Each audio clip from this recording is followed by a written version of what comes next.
So I'm going to be doing some mini braids on here to you guys how I used to do her mini braids and how they used to look. They weren't as good as they look today, and there they are. So obviously that it could use some improvement, but I wanted to show y'all this just as motivation for you guys to try to do your mini braids. Even if you're not the best at braiding, keep at it and you'll get better. But let's go and I'll show you my tips and tricks to get your best mini braids.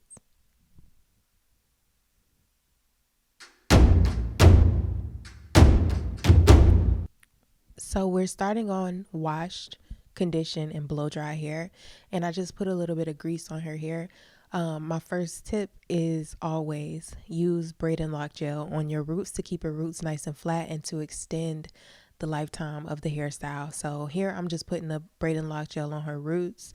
And I'm using this also to refine my parts, to make my parts nice and neat. So, of course, you only want to put this on your roots. You don't want it to extend into your braids because it'll make your braids really stiff and you don't want that. So other than my braid and lock gel, the only thing that I was putting on her hair was grease. I had already put the conditioner in her hair, so her hair was moisturized prior to this. And I don't really rinse the conditioner out. So her hair was already moisturized with the conditioner.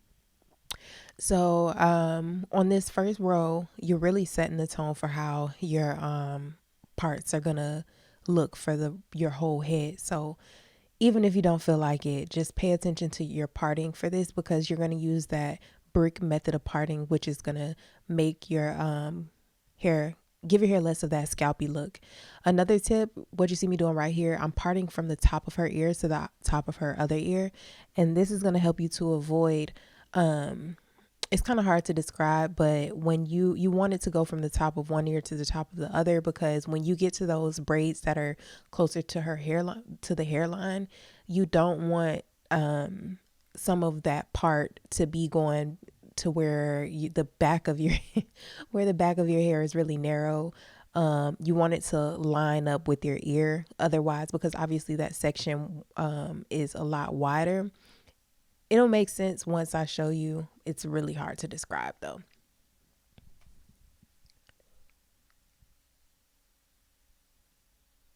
And this is just a close up. I wanted to show you guys kind of a close up of how I start my braid and how I braid the hair. I know this is not like easy for everyone. At one point I was not good at braiding at all. Like I knew how to braid, but I just wasn't very good at it. And you see right here what I'm talking about as far as the parting. You want it to go from the top of the one ear to the top of the other.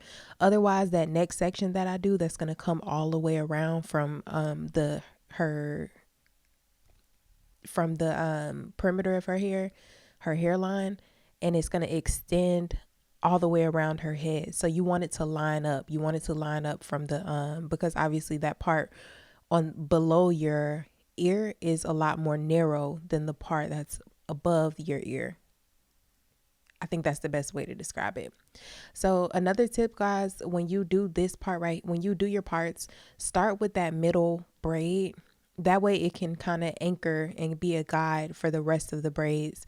This is going to help you to maintain that brick layer parting. You never want your parts to line up. So if you'll see that they're kind of staggered, you want them to be staggered like that. This is another view of how the parting lines up. You see the part above her ear is one section, and then the part that's below the top of her ear is another section. And if that was not lining up directly with her ear, then it wouldn't look as neat. Another tip, guys, right here, I was going to just part straight back, but instead you're going to see I'm going to continue to make these parts round, and this is just going to help it to be more coherent, like cohesive, and it just gives it a neater look for me. This is not a must, but this is just something that I do personally. I like to round out these parts at the top as well. And this also is going to give you those two pieces in the front, even though my daughter does not like to wear the two pieces down. But if you, those little two pieces that are right at the top of your head, if you want to wear those down like a cute little bang, like that first braid right there, then it makes those fall into your face rather than going off to the side. and that's super trendy right now, and it looks really cute when you have your ponytail, when your hair in a ponytail, with just those two pieces down. So now I'm just putting a little bit of my moisture defense oil on her scalp, and then on as well as the length of her hair. And this is going to help the roots to not turn white from the braid and lock gel. This is my best tip for this is the only thing you need to know as far as like braid and lock gel. Just put some oil on it when you're done, and it's going to prevent that white cast.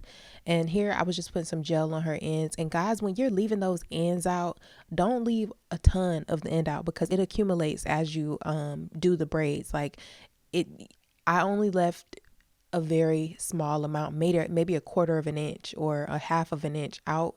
And that is plenty. So I was doing the gel, but the mousse spreads a lot easier, and it wets your hair, and it makes it a lot easier for you to cover a lot of your hair at once. So what I did was I just went in and I put the mousse on her ends, and then I'll follow up with gel, and that made it a lot easier. Otherwise I was gonna have to like try to wet her hair with the gel, which it doesn't spread as easy as the mousse.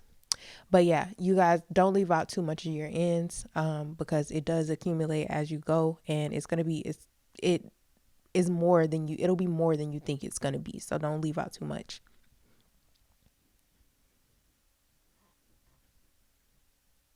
And this came out extremely cute. You see her roots are a lot flatter than the braids from when she was, I want to say she was about 3 in that picture, and her roots are nice and flat. Her it just looks a lot neater, and it has no finish. And if you follow the tips that I gave you, this is going to help you to make your hair look a lot more professional with that professional finish. But honestly, that is it. If you guys want to purchase products from the video, you can always go to kellyhair.com, where you can find all of my products. But thank you for watching, and I'll see you in the next one.